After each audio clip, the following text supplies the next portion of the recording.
Quero trazer um misto de revelação de Deus e desabafo de minha parte a respeito do seguinte: temos que orar desesperadamente e jejuar pelo presidente Bolsonaro. Nós estamos, revelação de Deus, nas vésperas de grandes acontecimentos no Brasil. A situação está indo para um grau irreversível e a consequência vai ser de grande perseguição para os evangélicos se o presidente Bolsonaro for derrotado. Ele está sendo acossado e pressionado por todos os lados, um monte de processo de impeachment apertado pelo Supremo Tribunal Federal, investigações para cima dele, da família dele, apertado na situação financeira. O país está indo mal, está mais ou menos acéfalo, porque não há autoridade, ele tem perdido, tem tirado toda a autoridade dele, os estados fazem o que querem, está uma situação assim muito crítica e eu estou assim impressionado, não apavorado, mas muito indignado com tudo que está acontecendo. Só para você ter ideia, duas notícias aqui. Uma delas é que um preso ultra perigoso estava preso no Paraná. Ele é reconhecido como chefe do PCC, o primeiro comando da capital, uma das facções maiores do crime no Brasil. Conhecido, reconhecido e estava preso e de alta periculosidade, porque ele já esteve preso outras vezes e já fugiu. Ele fugiu. Mas como apresentou algum sintoma de enfermidade na cadeia, houve um consenso da Justiça, o Conselho Nacional de Justiça, com o juiz que o julgou, e houve até uma manifestação favorável do Conselho Nacional de Justiça do Brasil e do Alto Comissariado da ONU para os Direitos Humanos, que, coitadinho dele, ele estava condenado a 76 anos de cadeia, alta periculosidade, mas então, aí por causa dos direitos humanos, coitadinho dele, com a doença, ele foi colocado em prisão domiciliar com a tornozeleira. Imediatamente ele arrebentou a tornozeleira e fugiu, foi embora, o que ele já tinha feito de outras vezes. Então, um preso de alta periculosidade que lidera um grupo de bandidos tão importante foi solto pela justiça. Não só ele, já mais de 30 mil presos foram soltos no Brasil. Bandidos estão sendo presos. Em compensação, pessoas estão sendo presas por andar na praia, andar na rua. Pessoas estão sendo presas por desobedecer a quarentena, chamada do isolamento. Pessoas de bem estão sendo presas porque estão andando na rua, só por isso, estão desrespeitando o isolamento. Mas presos, coitadinhos, ainda que sejam de alta periculosidade, esses aí, por questões humanitárias, eles são soltos, para a gente ver como está o Brasil de hoje. Agora, no Piauí, vem a outra notícia que me mandaram, que estarrece também. Aliás, Deus já me deu revelação do Nordeste sendo separado do Brasil. 2 vezes, é uma situação muito crítica. O governador do Piauí, Wellington Dias, do PT, é petista ele, do PT, autorizou que os agentes de defesa civil ou autoridades responsáveis pelo combate ao vírus, quaisquer autoridades, entrem na casa das pessoas, sem mandato judicial, na força, na marra.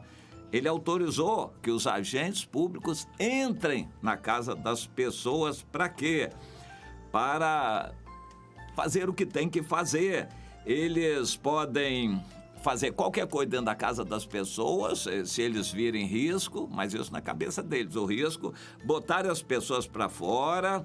Eles podem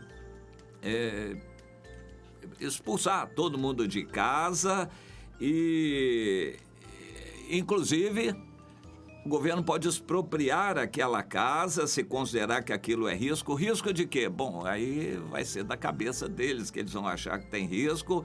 E se acontecer de haver algum dano, depois vão conversar sobre alguma indenização que possa ser dada, isso aí futuramente. Isso foi publicado no Diário Oficial da União, Diário Oficial do Estado do Piauí, na quinta-feira, 16 de abril. As autoridades administrativas e os agentes de defesa civil diretamente responsáveis pelas ações de resposta ao desastre em caso de risco iminente são autorizadas a penetrar nas casas na marra, sem mandato judicial, para prestar socorro ou para determinar a pronta evacuação. Já pensou entrar na sua casa e mandar você sair na boa?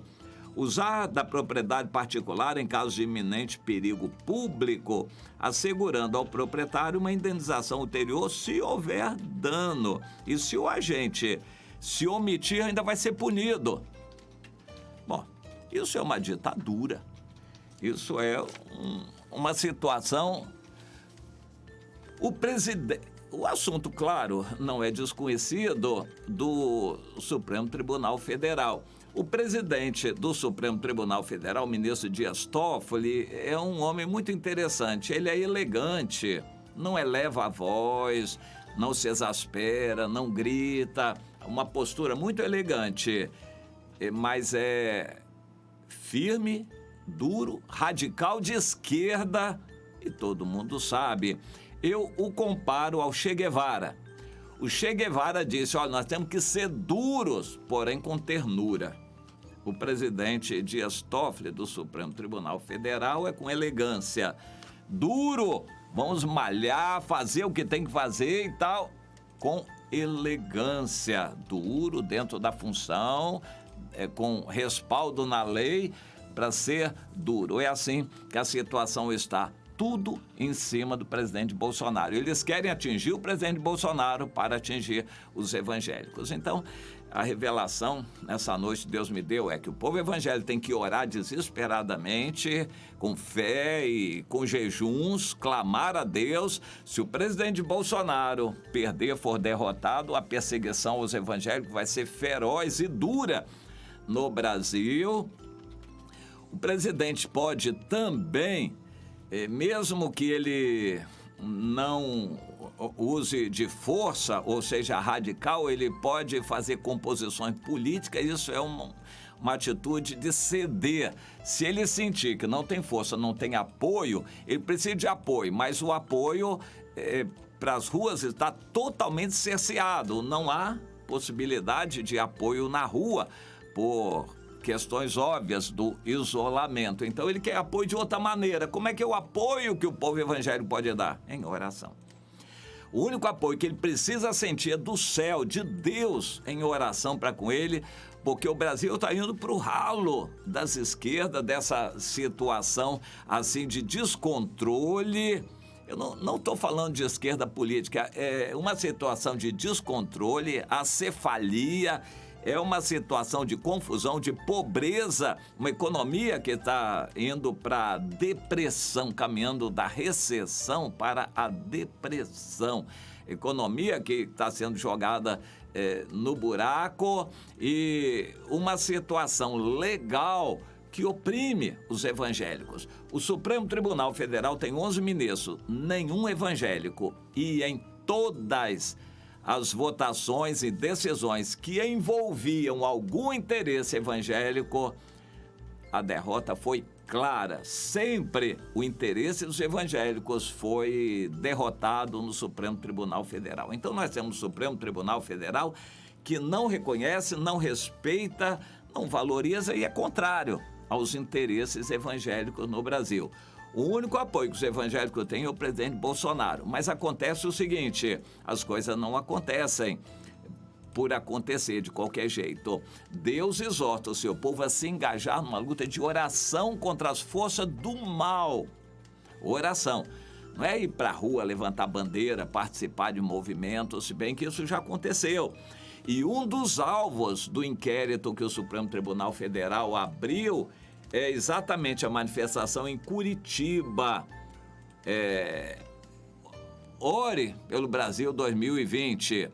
Mais ou menos o nome lá da manifestação que houve no domingo, aliás, no sábado à noite. É um dos alvos da investigação do Supremo Tribunal Federal contra, inclusive, essa manifestação de evangélicos que houve em Curitiba. Ou seja, a situação está crítica, tudo que vai acontecer, a gente não tem que ficar esperando. Nós não vamos fazer manifestações, mas nós temos que orar. Se o povo de Deus não orar, o governo Bolsonaro está caindo. Está, assim, pelas pontas para desmoronar. Não há condições de continuar o governo Bolsonaro. Ele tem que fazer alguma coisa, mas ele tem que se sentir apoiado pelas orações do povo de Deus para tomar decisões. E o povo de Deus está se omitindo. E Deus tem me revelado que o povo de Deus está se acovardando, se omitindo, e espaço está individualmente, cada um buscando o seu interesse. E o povo de Deus não está na brecha, não está orando, deveria estar jejuando e orando pelo presidente Bolsonaro, que está numa situação ultra crítica, politicamente, em todos os aspectos. Na mídia, em relação a apoios, e politicamente está muito mal. Ou ele cede, se acovarda, se vende, se rende, desiste, ou tenta agir, mas para agir com mais força ele precisa também de apoio. Então é uma situação muito crítica na qual se encontra o presidente Bolsonaro. É hora de o povo de Deus orar desesperadamente pelo seu presidente da República. Os dias são esses e se demorar não vai adiantar mais também. Caindo o presidente, a perseguição aos evangélicos vai ser feroz no Brasil. De manhã, à tarde e à noite.